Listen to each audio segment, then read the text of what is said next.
great bike path to ride on, and I've got a great bike to ride on the bike path. This is the KBO Breeze, and this is KBO is a newer company, and I believe this is their first product that they've launched. They also have a step-through version now, and I believe it's going to be shipping in May of 2021. I do have that on order, so I'll be able to review it as well.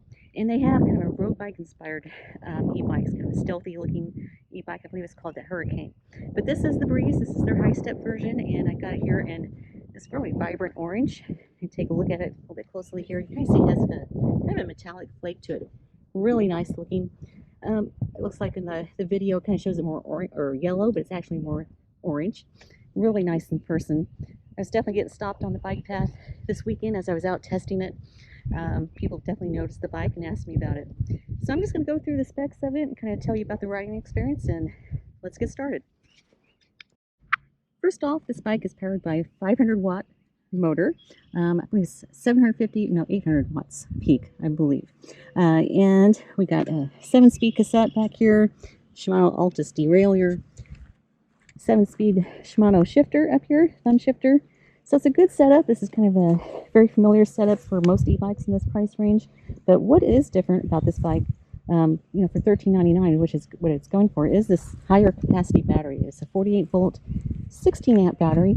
And typically at this price point, you're going to get maybe a 48 volt, 11 amp hour or 14 amp hour, but 16 amp hours, that's going to give you really good range. I mean, you think of e-bike batteries as the volts being kind of how much speed you can get out of the bike. And the amp hours is really how much range, how far the bike can go between charges. So really good high capacity battery. You're going to get probably good, easily 50 miles out of it if you're using pedal assist primarily. If you're using the throttle pretty much all the time, you probably cut that range in half. But still, good range on this bike. And I think it's true to what they've advertised. But this is a 27.5-inch wheel, 2.4 inches wide, if I can talk. And this is just a very good standard size for a commuter e-bike like this. You can definitely, it's more multi-purpose, does great on pavement like this. But I've ridden it on gravel and dirt, and it's done fine. What definitely helps with that, of course, is the suspension fork up here. And I do love that this is color matched to the bike, as are the fenders. And this has, I believe, 80 millimeters of travel, which is plenty for a commuter. This isn't a mountain bike, but definitely for smoother roads like this, more than enough. Definitely takes the edge off a little bit of those bumps. Okay, so what makes this a commuter style e-bike? What is a commuter e-bike anyway? Basically, they're a bike that you can carry gear on like this. It does come with this rear rack, and it was assembled like this. I didn't have to put this on. I didn't have to put on the rear fender. I'll get into the assembly a little bit here in a bit, but here you see I got panniers on both sides. You could also put a trunk bag back here. I believe, I don't think it's listed how much weight this can carry, but I'm imagining, I mean, this is a pretty beefy rack back here, so I'm seeing at least 50 pounds. There's a 300-pound total payload capacity on this, so this is a very stiff frame, a very strong frame, and you won't have to worry too much about weight on it. And what else, commuter? Oh, it does have integrated lights. That's something that you definitely want if you're riding around in the city. These are integrated into the battery, so you don't have to have separate batteries for them. Let me go ahead and turn on the display here so you see that. If I hold down the top two buttons here, that will turn on the battery, or turn on the lights. At the front light here, definitely gets people's attention, I think. And then we have the rear light. Let me walk back here. It has a single LED, and it does blink when you put on the brakes. It does blink for you. And I want to mention that even if you don't have the lights on, the brake light still functions. So when you do have the brakes on, it will blink, which that's a great safety feature. I love that. I think even the paint color itself is a great safety feature. I love this vibrant color, but it's great for visibility when you're out on the road. And it also has the reflective sidewalls on the tires, which is also great for nighttime riding. It's definitely going to catch people's attention, which is very important on a bike. And yeah, between the lights and this color, but it does come in black, I believe, like a matte black finish, which also looks very good. So if you're really into more conservative colors, you can choose that instead. For me, I like the bold color like this. And this is a bike for the frame here. It's, I believe the recommended rider height is 5'4" to 6'4", and I'm actually 5'1", and I'm able to ride it. I do have to swing my leg over it, which everybody would have to. That part's not too bad. The only thing that I would change out for me, since I'm shorter, is I would just get a shorter stem up here, just kind of bring in the handlebars closer to me.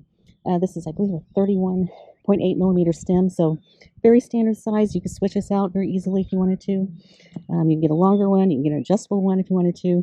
You know, you can buy that through your local bike shop or online, Amazon, whatever. That would be very easy to switch out. But I think for most people, this is a very good size.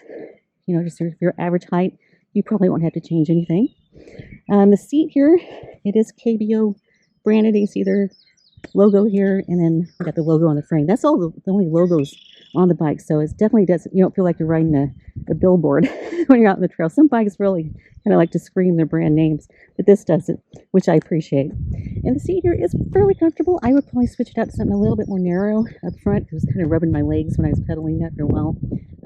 But other than that, it's comfortable enough. It's got enough cushion to it. It's had mechanical disc brakes, which I'm kind of a fan of hydraulic brakes. I really love that. That's what I have on most of my other bikes, but these have been working great. I do appreciate that they have 180 millimeter rotors here, so that is plenty for stopping a bike like this. This is a 62-pound bike with the battery, so you really need, you know, these good brakes on it. And once you get kind of load it down, you know, it can carry 300 pounds, so obviously you're going to need some very good brakes on it.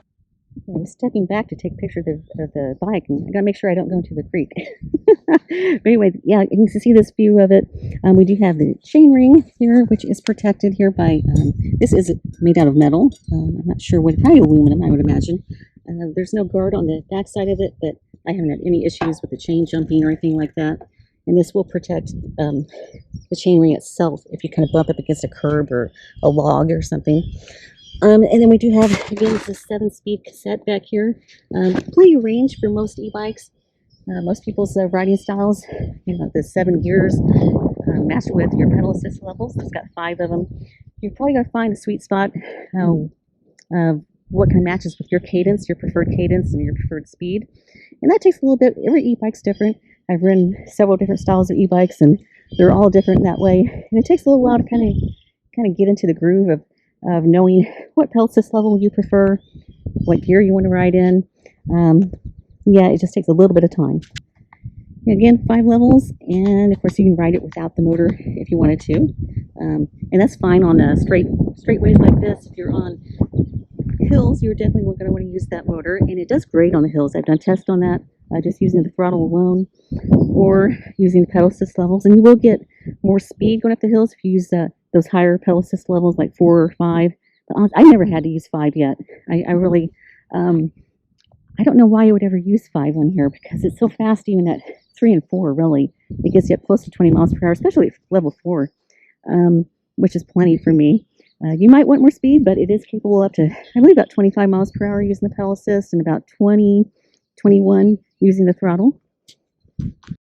This also uses a cadence sensor. I'm not sure it's on this side or on this side. Let's see here. Can't really tell. But yeah, it does use a cadence sensor. There's no torque sensor on here. But I think it's pretty good. I mean, there's a little bit of delay when you start pedaling, between when you start pedaling and when the motor kicks in. But that's what I would want. I wouldn't want it just immediately kicking in, because sometimes you're on the bike and you might accidentally move the pedal a little bit. You wouldn't want the motor just kicking in right then. That would not be good. So that's a great safety feature of it. I think it's responsive enough, and kind of on par with the Ride One Up bike I have, the 700 series. And so no issues there. The throttle, I'm kind of impressed with the throttle, because it's kind of like a nice, really smooth takeoff. It's not like this herky-jerky jackrabbit start takeoff. It's very smooth, very capable. I really appreciate that about it. I would say that this frame style it's very stiff. I'm not used to that. Usually I'm riding a step-through bike because I'm short. I'm only 5'1", but I've definitely noticed this. You definitely feel the bumps more on a frame like this, because it's just a very stiff frame. With your step-through frames, they have kind of some frame flex to them, which is both good and bad. That helps kind of absorb some of the bumps a little bit. They don't transfer so much to your body, but you can get speed wobble when you get to going fast. I've noticed that with the step-throughs for sure. But with this, you don't have that issue. It's very stable, very sturdy bike. Tracks very well, corners very well. just very safe feeling on it. I've never felt any kind of wobble with it, with the frame. It's balanced very good, and that's why this frame style is so popular with so many e-bikes. Okay, well, I think that about concludes my kind of overview of the bike. I'm going to add in some riding footage at the end so you can see the bike in action. And again, if you have any questions about it, definitely feel free to ask. And get started, and I'm just going to start pedaling, and then there we go. Then the motor kicks in. There is a little bit of a delay when you turn the pedals to when the motor starts, which is what you would want. I mean, that is a safety feature. You don't want the motor instantly turning on whenever you just, barely move the pedals.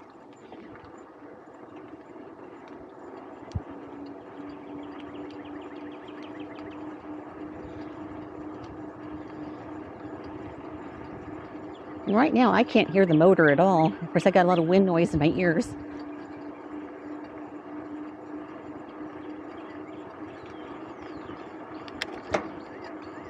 Oh, and when you're switching the gears, if you push the button here, it will go up to a higher gear, and if you want to go down lower, you just use this little lever.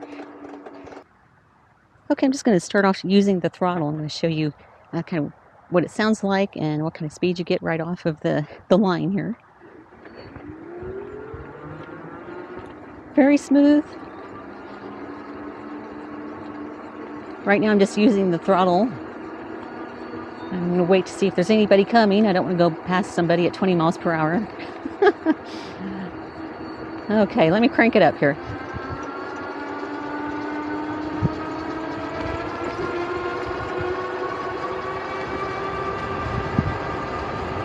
Whoa, 22.5. Okay, I'm coming up to a road here, and what I love about having a throttle on an e-bike is when you're at an intersection like this, you can just take off very smoothly, get across the road very quickly. Of course, this isn't a real busy road here, but I'm going to go ahead and get across here. There is a car coming. Very nice. And there's an even a little bit steeper hill up here.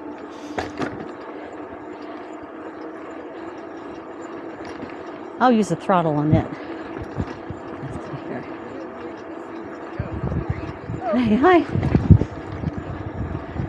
Okay, throttle only.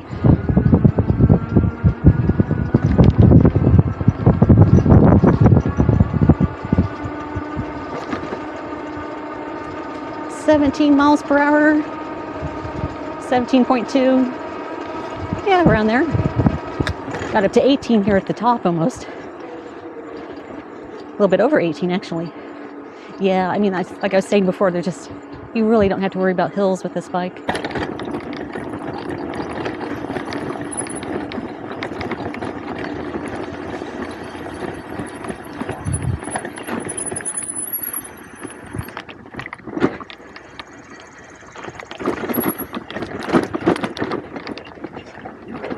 And most of that noise you're hearing is all the stuff in my bags.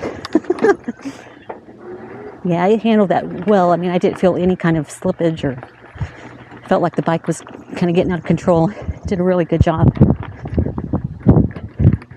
Again, that's the total riding time. I've ridden it so far 4 hours and 10 minutes. And I'm not sure what that's telling me there. But yeah, but the distance here is in kilometers, and I don't think that you can change that. But that's okay. I'm all right with that.